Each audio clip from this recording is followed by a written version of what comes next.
So let's start. इसको हम समझते चलते हैं आगे हमारे लिए क्या क्या सेगमेंट है। गंदा गेम है, थोड़ा सा इसको ध्यान से समझते हैं। तो अमेरिकी ट्रेजरी जो उनके सेक्रेटरी हैं स्कॉट बेसेंट ने घोषणा की कि रूसी और ईरानी तेल पर छूट को अब नहीं लिया जाएगा, वेवर नहीं मिलेगा। क्यों?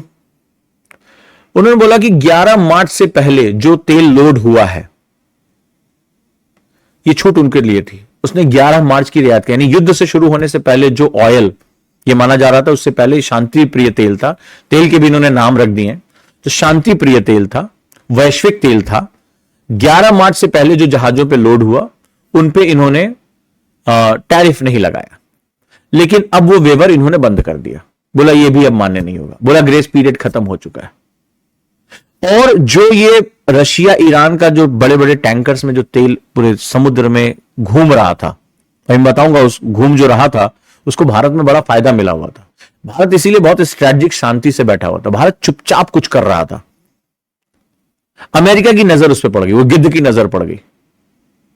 और जैसे उसने ये कहा है अमेरिका ने, पूरी दुनिया में तेल के बाजार में भयानक हलचल हो गई।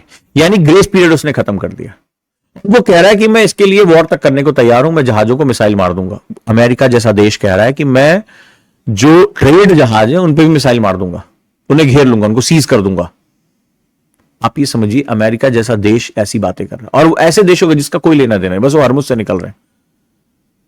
ये पागलपन है, ये पागलपन है, इससे ज्यादा ये कुछ नहीं है। ये कोई गुंडा, एक अमेरिका जैसा जिम्मेदार देश अपने आप को या तो जिम्मेदार वो ना कहे, दुनिया का दादा ना कहे।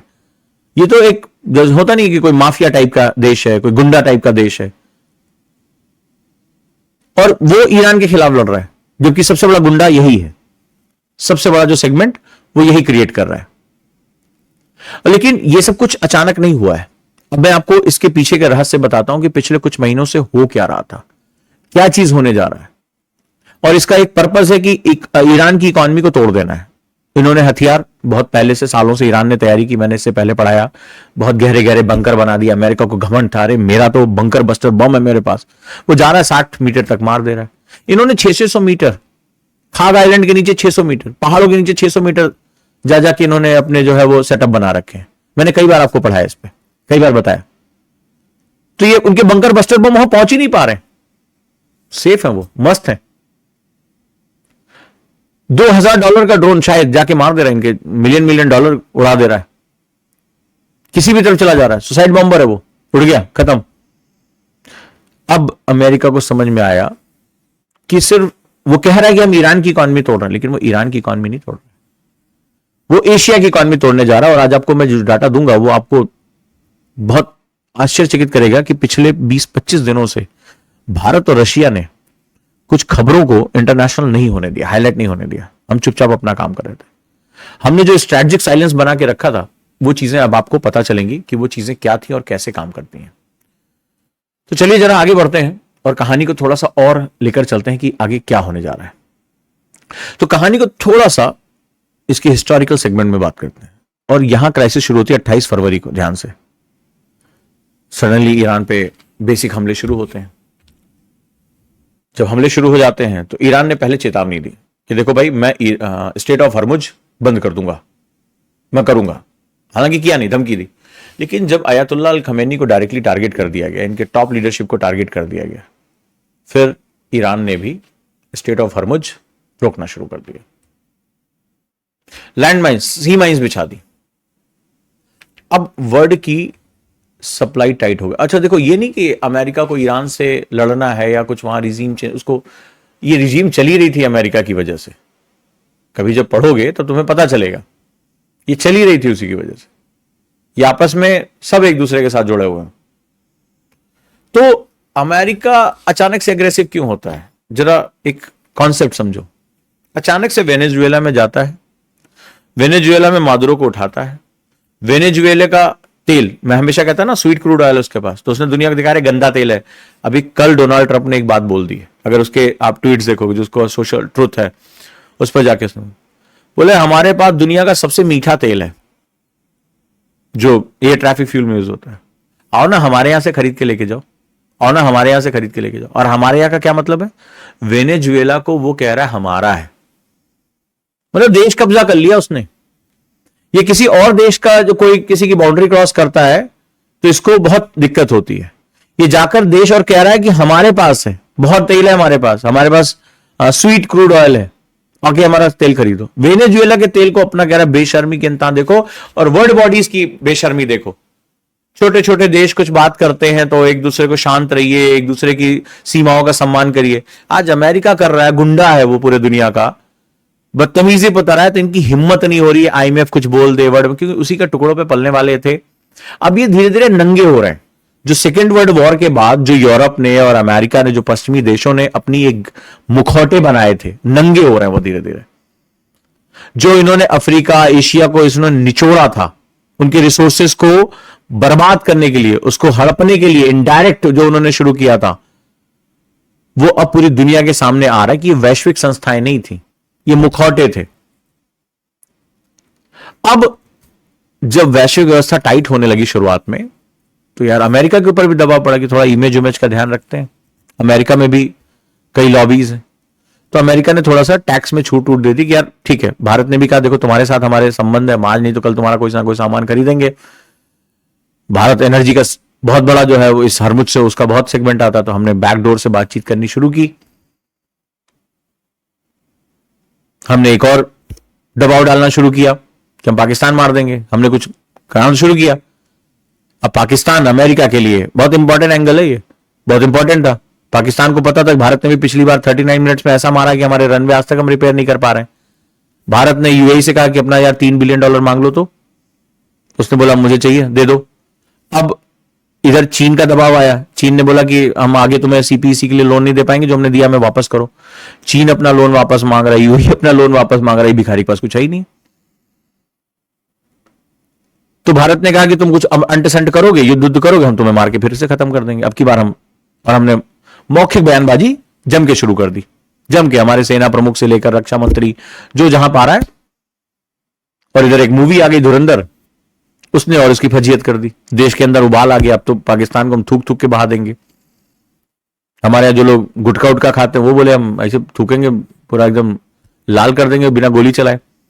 बातचीत तो ठीक हो रही है, अब पाकिस्तान को अपनी जान बचानी है, पैसा भी चुकाना है। तो हमने अमेरिका से कहा अगर तुम चाह नहीं रहो कि पाकिस्तान के ऊपर हम कोई बल प्रयोग करें, इस समय तुम भी फंसे हो, तुम कुछ कर नहीं पाओगे, हम निपटा देंगे। तो अमेरिका ने भारत से क्या कहा, जो मुझे समझ में आता है, एक मेरा एनालिसिस है कि देखो कोई वार ना करो, लड़ो भिड़ो मत। पाकिस्तान इस समय मेरा सबसे फेवरेट पालतू है, और इतना मुश्किल से कोई डॉगी को ट्रेन करता है, तुम लोग समझ नहीं रहे हो। भारतीयों से बोला अमेरिकन ने, कितनी मुश्किल से मैंने अपना डॉगी ट्रेन किया, जहां मैं कहता हूं वहां बैठ जाता है, जहां कहता हूं वहां चला जाता है। मैं इसी के थ्रू बात कर पाऊंगा, अपनी सो कॉल्ड ईगो। ईरान ने तो मेरी ईगो की गोगो कर दी है, मैं कैसे लड़ूं इससे? मैं उससे बात नहीं कर, मैं जाके कैसे कहूं कि मैं महाशक्ति था।